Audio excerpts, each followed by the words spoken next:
You're listening to The Expulsive Power of a New Affection by Thomas Chalmers, in a modern edition from Updated Works. Thomas Chalmers preached the expulsive power of a new affection during his celebrated Glasgow ministry around 1819, and it has endured as one of the great sermons of the Scottish evangelical revival. Its argument turns on a single, penetrating insight into the human heart. The love of the world cannot be driven out by stern prohibition, nor by proving how empty the world is, for the heart will not surrender one affection until a greater one has taken its place. Only a new and stronger love can expel the old, namely the love of God held out in the gospel, and Chalmers traces that exchange with unusual psychological force. His 19th century sentences are magnificent but long, and can slow a modern reader, so this edition keeps his argument and imagery intact while easing the prose. If you'd like to read along or own the book, the complete edition is available in paperback, ebook and audiobook at updatedworks.com. Now, the expulsive power of a new affection. Love not the world, neither the things that are in the world. If any man love the world, the love of the Father is not in him. There are two ways in which a practical moralist may attempt to displace from the human heart its love of the world. The first is by demonstrating the world's vanity, so that the heart is persuaded simply to withdraw its regard from an object unworthy of it. The second is by setting forth another object, even God, as more worthy of its attachment, so that the heart is persuaded not to resign an old affection and leave nothing in its place, but to exchange an old affection for a new one.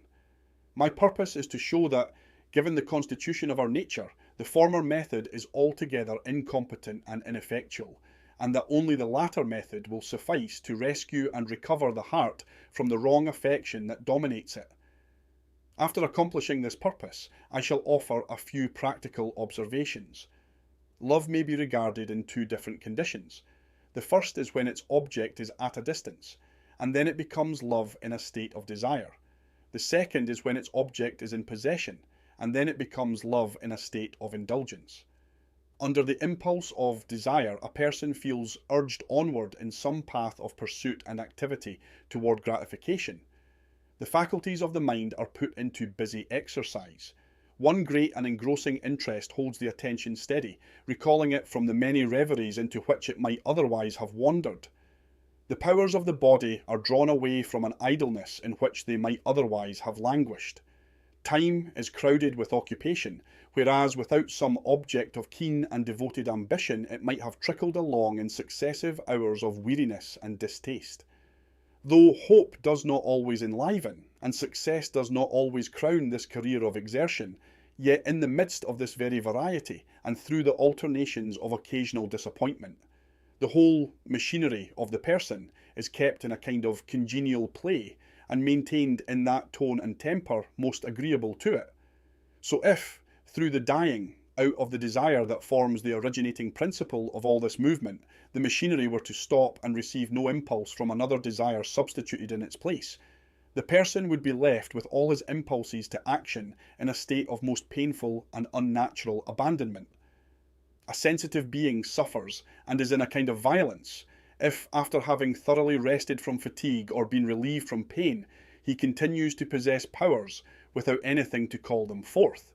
If he has a capacity for desire without an object of desire, or if he carries a spare energy within himself without a counterpart and without a stimulus to call it into operation, the misery of such a condition is often felt by those who have retired from business, from law, or even from the occupations of the hunt and the gaming table.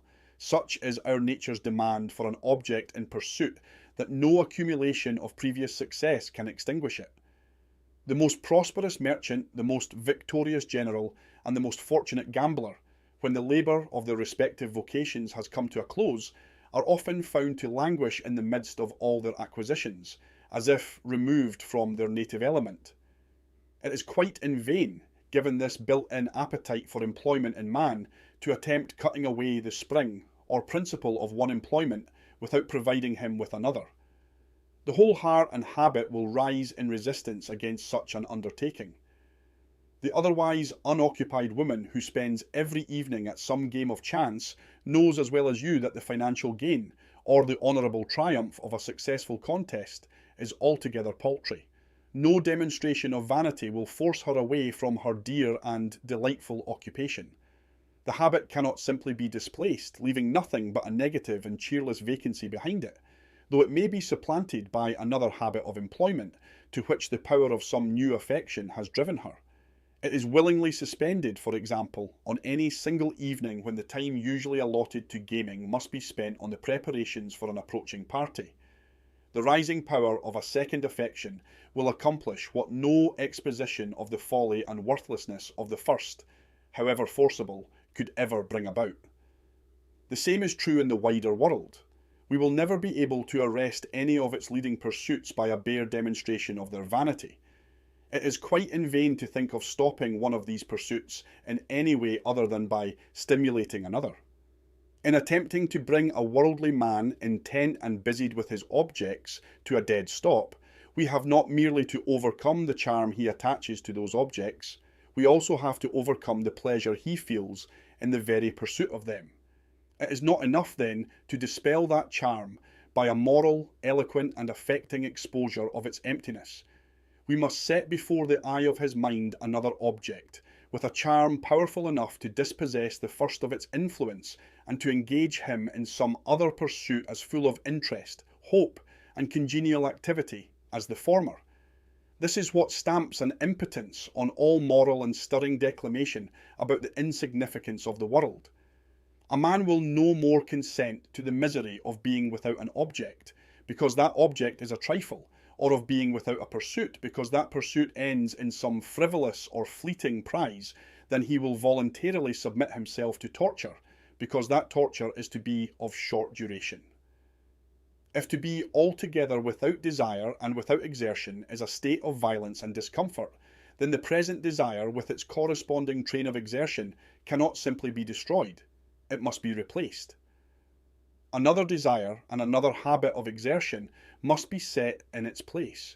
The most effective way to draw the mind away from one object is not to turn it toward a desolate and empty vacancy, but to set before it another object more alluring still. These remarks apply not only to love as it reaches toward an object not yet obtained. They apply equally to love as it rests in quiet enjoyment of an object already possessed. Rarely do our tastes die out through a natural process of extinction. More rarely still does this happen through the force of reasoning alone. Excessive indulgence may wear a taste down, but sheer mental determination almost never kills it outright. Yet what cannot be destroyed in this way can be displaced. One taste can be made to yield to another and lose entirely its hold as the ruling affection of the mind. This is how the boy eventually stops being a slave to appetite, not because the appetite fades, but because a manlier taste has brought it into subjection. It is how the young man stops idolizing pleasure, not through moral effort, but because the idol of wealth has grown stronger and seized the upper hand. Even the love of money loses its grip over many a thriving citizen's heart, not through any weakening of that love, but because he has been drawn into the current of city politics. A new affection has been worked into his moral system, and he is now governed by the love of power. In not one of these transformations is the heart left without an object. Its desire for any one particular thing may be conquered, but its desire to have some object, some one thing to fix, is unconquerable. The heart's attachment to whatever it has chosen cannot willingly be broken by mere separation. It can only be overcome by presenting something else to which the heart feels an even stronger and more powerful pull. Such is the grasping tendency of the human heart that it must have something to hold on to. If that something is torn away without another being set in its place, the result is a void as painful to the mind as hunger is to the body. The heart may be dispossessed of one object, or of many, but it cannot be stripped of all. Imagine a living, feeling heart with no liking, no affinity for anything around it. In cheerless abandonment, it would be alive to nothing but the burden of its own consciousness, and would find that burden unbearable.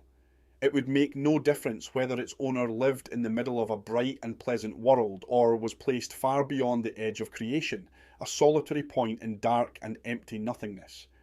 The heart must have something to cling. Never, by its own free consent, will it strip itself so bare of all attachments that not a single object remains to draw or solicit it.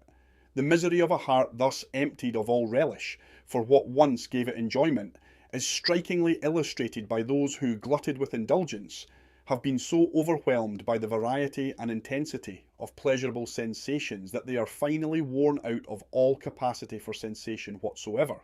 The disease of boredom is more common in the French capital, where amusement is more exclusively the occupation of the higher classes, than in the British capital, where the longings of the heart are more diversified by the resources of business and politics. There are the devotees of fashion who have become, in this way, the victims of fashionable excess, people in whom the sheer multitude of enjoyments has at last extinguished the very power of enjoyment. With the gratifications of art and nature at their command, they now look upon everything around them with an eye of tastelessness. Plied with the delights of sense and splendour even to weariness, and incapable of higher delights, they have come to the end of all their perfection, and, like Solomon of old, found it to be vanity and vexation. The man whose heart has been turned into a desert can vouch for the unbearable weariness that follows when one affection is plucked from the breast without another to replace it. It is not necessary that a man suffer pain from anything in order to become miserable. It is enough that he looks with distaste upon everything. In that asylum which is the repository of minds out of joint, where the organ of feeling as well as the organ of intellect has been impaired, it is not in the cell of loud and frantic outcries that we shall meet with the height of mental suffering. The individual who surpasses all his fellows in wretchedness is the one who, throughout the whole expanse of nature and society, meets not a single object with the power to detain or interest him. He knows of no charm, neither in earth beneath nor in heaven above, to which his heart can send forth one desiring or responding movement. The world, in his eye a vast and empty desolation, has left him nothing but his own consciousness to feed upon, dead to all that is outside him, and alive to nothing but the burden of his own listless and useless existence.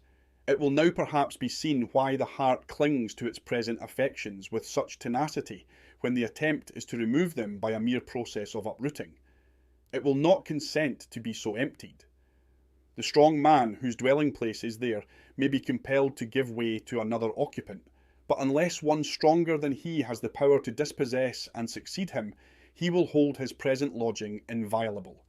The heart would revolt against its own emptiness. It could not bear to be left in a state of waste and cheerless dullness. The moralist who attempts such a process of dispossession upon the heart is thwarted at every step by the recoil of its own mechanism. You have all heard that nature abhors a vacuum. Such at least is the nature of the heart, that though the room within it may change one occupant for another, it cannot be left empty without the pain of most intolerable suffering. It is not enough, then, to argue the folly of an existing affection. It is not enough, in the terms of a forcible or affecting demonstration, to make good the passing away of its object.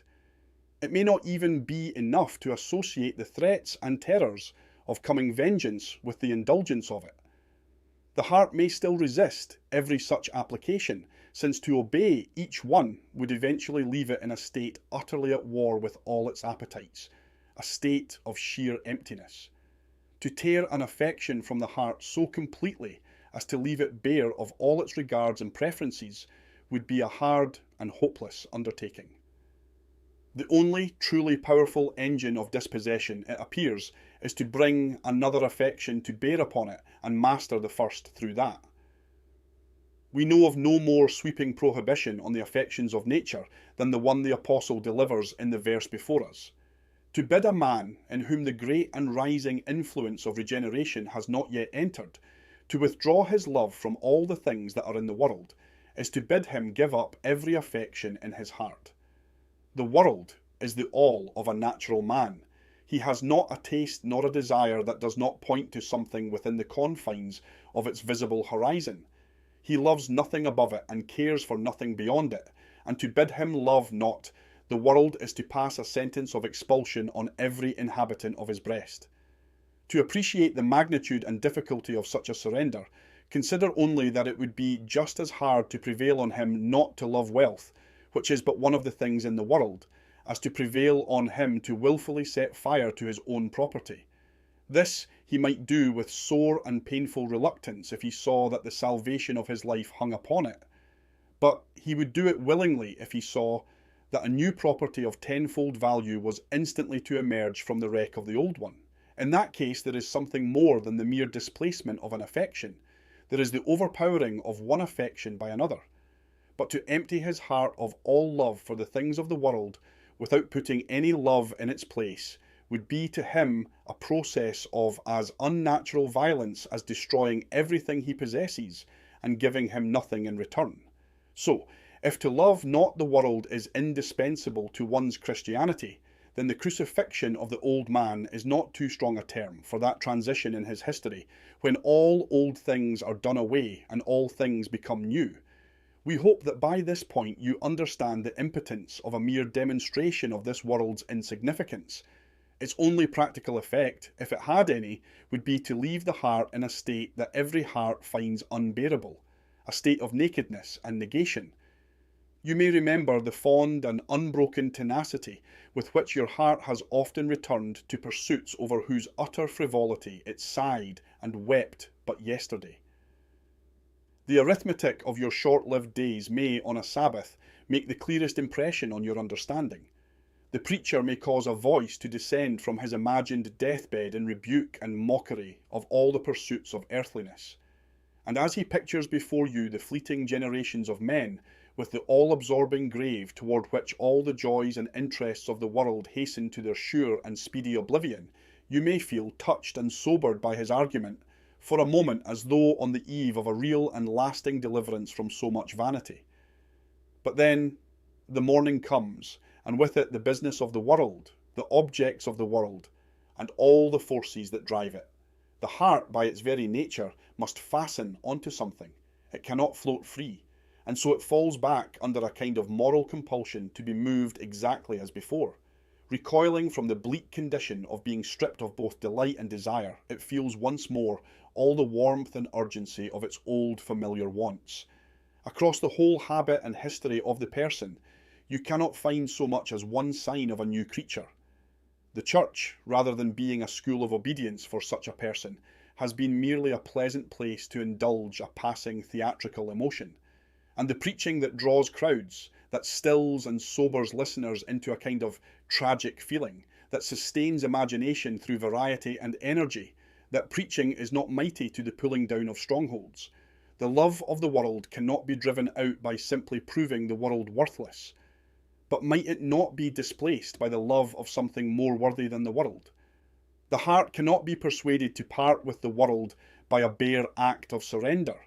But might the heart be persuaded to admit into its preference another object, one that will subordinate the world and pull it down from its long-held dominance?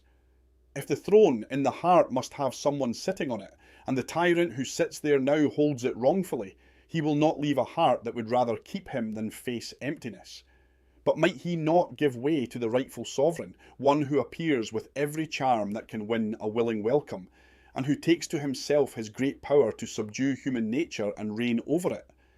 In short, if the way to free the heart from its positive love of one great and ruling object is to fasten it in positive love to another, then it is not by exposing the worthlessness of the first object, but by setting before the mind's eye the worth and excellence of the second, that all old things are done away and all things become new.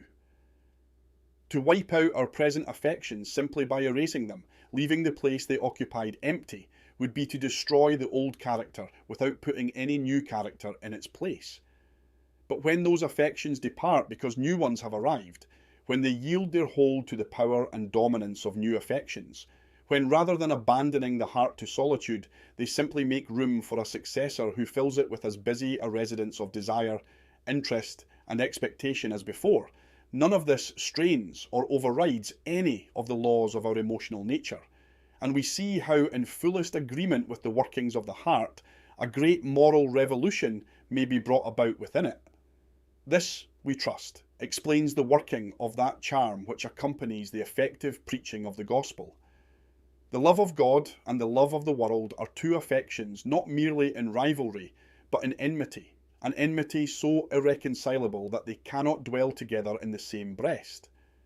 We have already shown how impossible it is for the heart, by any inborn elasticity of its own, to cast the world away and reduce itself to a wilderness. The heart is not built that way.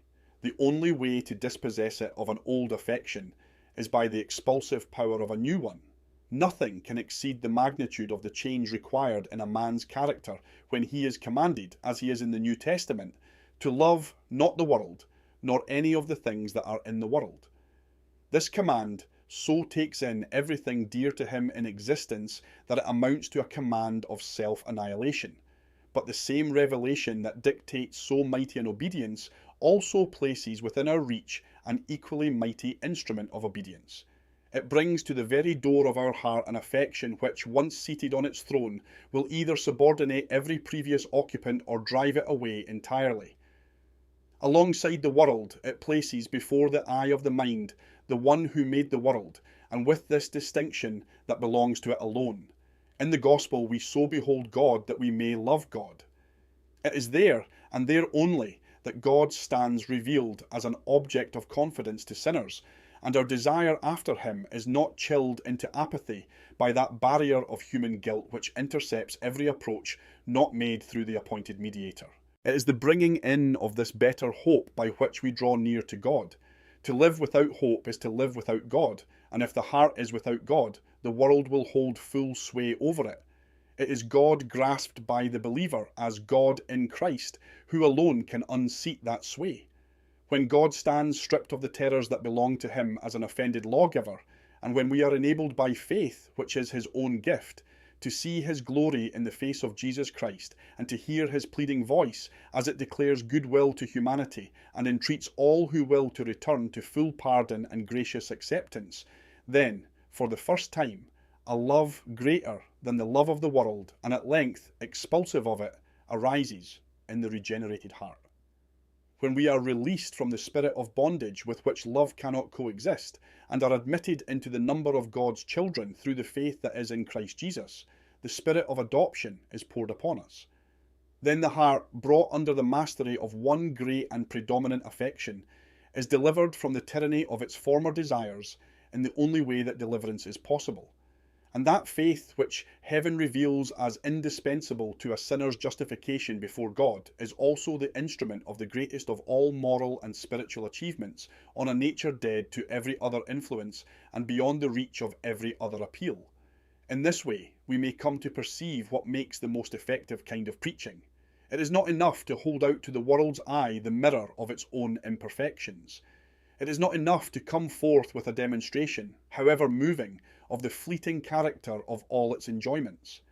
It is not enough to walk the path of experience alongside you and speak to your own conscience and your own recollection of the deceitfulness of the heart and the deceitfulness of all that the heart is set upon. There are many a bearer of the gospel message who lacks the shrewdness of natural discernment, the power of vivid description, and the talent for moral portraiture needed to present you with a vivid and faithful sketch of society's existing follies. But the very corruption he cannot represent in its visible details, he may in practice be the instrument of rooting out at its source. Let him be a faithful expounder of the gospel testimony. Unable as he may be to apply a descriptive hand to the character of the present world, let him report with accuracy the matter which revelation has brought to him from a distant world. Unskilled as he is in so dissecting the heart as to create, with the power of a novelist, a graphic and striking exhibition of the worthlessness of its many affections, let him deal in those mysteries of distinctive doctrine on which the best of novelists have lavished their scorn. He may not be able, with shrewd and satirical observation, to expose the desires of worldliness to the ready recognition of his hearers, but with the tidings of the gospel in his commission, he may wield the only engine that can root them out. He cannot do what some have done, when, as if by a magician's hand, they have drawn out from the hidden recesses of our nature the foibles and lurking appetites that belong to it. But he has a truth in his possession which, into whatever heart it enters, will, like the rod of Aaron, swallow them all up. And however unqualified he may be to describe the old man in all the finer shadings of his natural and inborn varieties, with him is deposited that overruling influence under which the leading tastes and tendencies of the old man are destroyed, and he becomes a new creature in Jesus Christ our Lord. Let us not cease then to ply the only instrument of powerful and positive working for doing away from you the love of the world. Let us try every legitimate method of finding access to your hearts for the love of him who is greater than the world. For this purpose, let us, if possible, clear away that shroud of unbelief which so hides and darkens the face of God.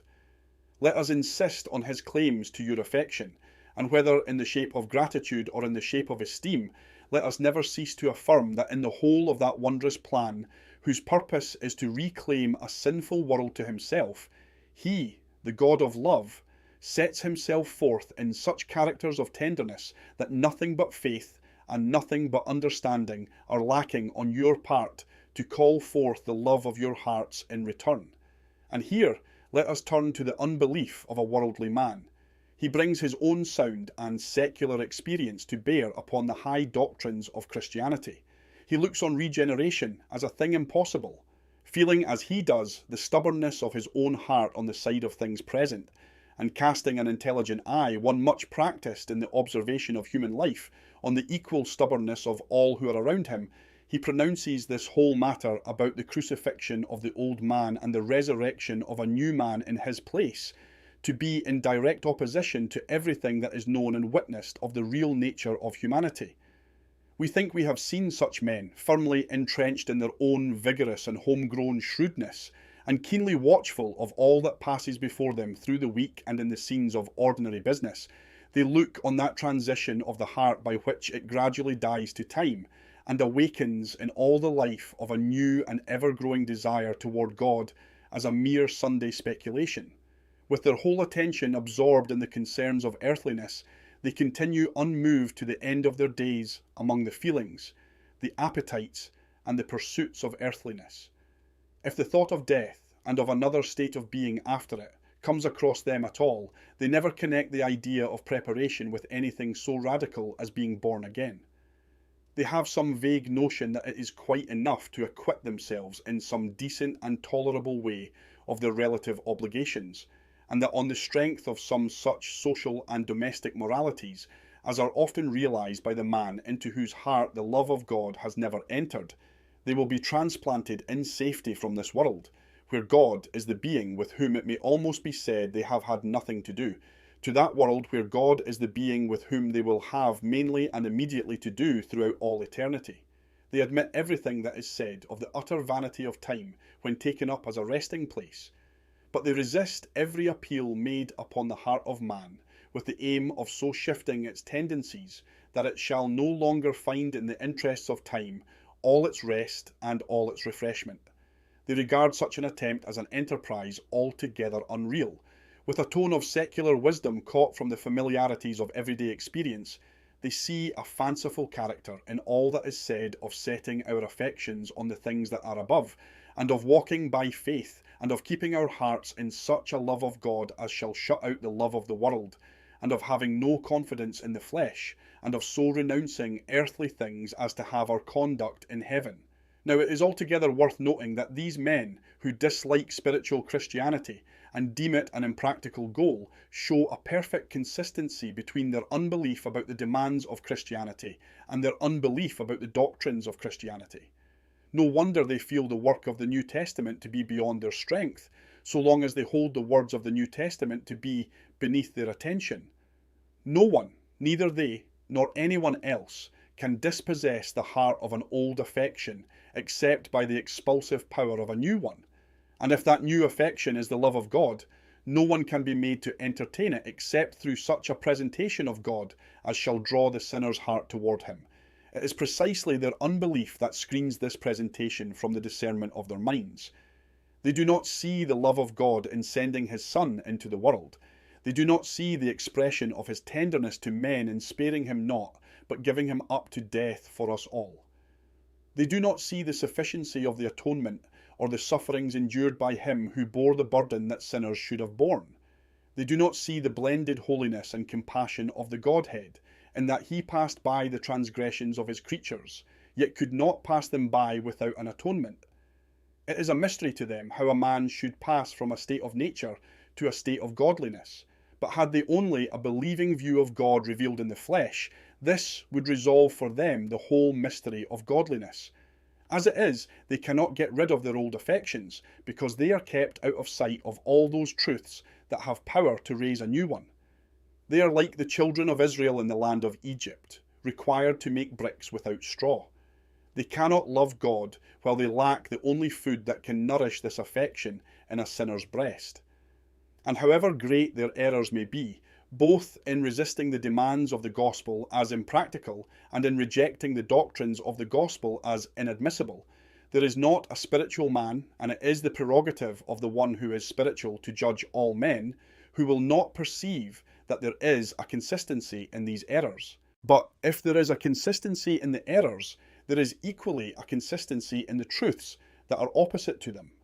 The man who believes in the distinctive doctrines will readily bow to the distinctive demands of Christianity. When he is told to love God supremely, this may startle another, but it will not startle him to whom God has been revealed in peace, and in pardon, and in all the freeness of an offered reconciliation. When told to shut out the world from his heart, this may be impossible for the man who has nothing to replace it, but not impossible for him who has found in God a sure and satisfying portion.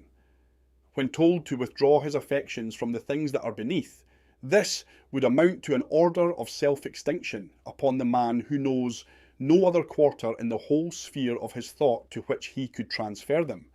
But it would not be grievous to him whose view has been opened to the loveliness and glory of the things that are above, and who can find there, for every feeling of his soul, a most ample and delighted occupation. When told to look not to the things that are seen and temporal, this would be blotting out the light of all that is visible from the prospect of him in whose eye there is a wall of partition between guilty nature and the joys of eternity. But he who believes that Christ has broken down this wall finds a gathering radiance upon his soul as he looks forward in faith to things unseen and eternal. Tell a man to be holy, but how can he achieve such a thing when his only fellowship with holiness is a fellowship of despair? It is the atonement of the cross, reconciling the holiness of the lawgiver with the safety of the offender, that has opened the way for a sanctifying influence into the sinner's heart. He can now receive a kindred impression from the character of God, who has been brought near and made peace with him. Separate the demand from the doctrine, and you have either a system of righteousness that is impractical or a barren orthodoxy. Bring the demand and the doctrine together, and the true disciple of Christ is able to do the one through the other, strengthening him. The motive is adequate to the movement. The obedience the gospel commands is not beyond the measure of his strength, precisely because the doctrine of the gospel is not beyond the measure of his acceptance.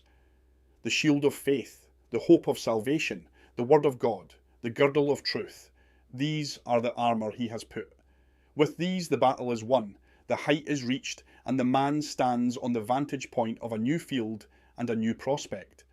The effect is great, but the cause is equal to it. Stupendous as this moral resurrection to the precepts of Christianity undoubtedly is, there is an element of strength sufficient to give it being and continuance in the principles of Christianity. The object of the gospel is both to pacify the sinner's conscience and to purify his heart. It is important to observe that whatever damages one of these objects damages the other as well. The best way to cast out an impure affection is to admit a pure one, and by the love of what is good to expel the love of what is evil. So it is that the freer the gospel, the more sanctifying it is. The more it is received as a doctrine of grace, the more it will be felt as a doctrine that leads to godliness. This is one of the secrets of the Christian life. The more a man holds from God as a recipient of grace, the greater is the service he renders back in return. Under the terms of do this and live, a spirit of fearfulness is sure to enter. The anxieties of a legal bargain drive all confidence from the dealings between God and man, and the creature striving to be square and even with his Creator is in fact pursuing his own selfishness rather than God's glory. With all the conformities he labours to accomplish, the soul of obedience is not there. The mind is not subject to the law of God, nor under such an arrangement can it ever be. It is only when, as in the gospel, acceptance is given as a gift without money and without price, that the security a man feels in God is placed beyond disturbance. Only then can he rest in God as one friend rests in another. Only then can any generous and liberal understanding be established between them, the one party rejoicing over the other to do him good, the other finding that the truest gladness of his heart lies in the impulse of a gratitude by which it is awakened to the charms of a new moral existence. Salvation by grace, salvation by free grace, salvation not of works but according to the mercy of God. Salvation on such a footing is not more indispensable to the deliverance of our persons from the hand of justice than it is to the deliverance of our hearts from the chill and weight of ungodliness. Retain a single shred of legalism with the gospel, and we raise a topic of distrust between man and God. We take away from the power of the gospel to melt and to win. For this purpose, the freer it is, the better it is. That very feature which so many dread as the seed of antinomianism is, in fact, the seed of a new spirit and a new inclination against it. Along with the light of a free gospel, there enters the love of the gospel, which we are sure to chase away in proportion as we impair the freeness. And never does the sinner find within himself so mighty a moral transformation as when, under the belief that he is saved by grace, he feels constrained by it to offer his heart as a devoted thing and to deny ungodliness. To do any work well, we should use the fittest tools for it. What has been said may serve in some degree as practical guidance for those who would like to reach the great moral achievement of our text, but feel that the tendencies and desires of nature are too strong for them. We know of no other way to keep the love of the world out of our hearts than to keep in our hearts the love of God, and no other way to keep our hearts in the love of God than by building ourselves up on our most holy faith. That denial of the world, which is not possible to the one who dissents from the gospel testimony, is possible, even as all things are possible, to the one who believes. To try this without faith is to work without the right tool. But faith works by love, and the way to expel from the heart the love that transgresses the law is to admit into its place the love that fulfills the law. Imagine a man standing on the margin of this green world. When he looked toward it, he saw abundance smiling upon every field, and all the blessings that earth can afford scattered in profusion throughout every family, and the light of the sun resting sweetly upon all the pleasant homes, and the joys of human companionship brightening many a happy circle of society. Imagine this to be the general character of the scene on one side of his view, and that on the other side, beyond the verge of the fair planet on which he stood, he could see nothing but a dark and fathomless unknown. Do you think he would bid a voluntary farewell to all the brightness and beauty before him upon earth, and commit himself to the frightful solitude away from it? Would he leave its peopled dwelling places and become a solitary wanderer through the fields of nothingness? If space offered him nothing but a wilderness, would he for it abandon the familiar scenes of life and cheerfulness that lay so near and exerted such power to detain him? Would he not cling to the regions of sense and life and society, and, shrinking away from the desolation beyond, would he not be glad to keep his firm footing on the territory of this world, and to take shelter under the silver canopy stretched over it? But suppose that, during his contemplation, some happy island of the blessed had floated, and upon his senses there had burst the light of its surpassing glories and its sounds of sweeter melody. Suppose he clearly saw that a purer beauty rested upon every field there, and a more heartfelt joy spread itself among all the families. Suppose he could discern a peace, a piety, and a benevolence that put a moral gladness into every breast, and united the whole society in one rejoicing sympathy with each other and with the gracious Father of them all. Could he further see that pain and mortality were there unknown, and above all that signals of welcome were hung out, and an avenue of communication was opened for him, Do you not see that what was before the wilderness would become the land of invitation, and that now the world would be the wilderness? What unpeopled space could not do, can be done by space teeming with blessed scenes and blessed society. Whatever the existing tendencies of the heart may be toward the scene that is near and visibly around us, if another scene stood revealed to the prospect of man, whether through the channel of faith or through the channel of his senses, then, without any violence done to the constitution of his moral nature, he may die to the present world and live for the lovelier world that stands in the distance away from it. You've been listening to The Expulsive Power of a New Affection by Thomas Chalmers, in a modern, updated edition from Updated Works. If this book has been helpful to you, the complete edition is available in paperback, ebook and audiobook, along with our full library of classic Christian works rendered into clear modern English at updatedworks.com. Thank you for listening.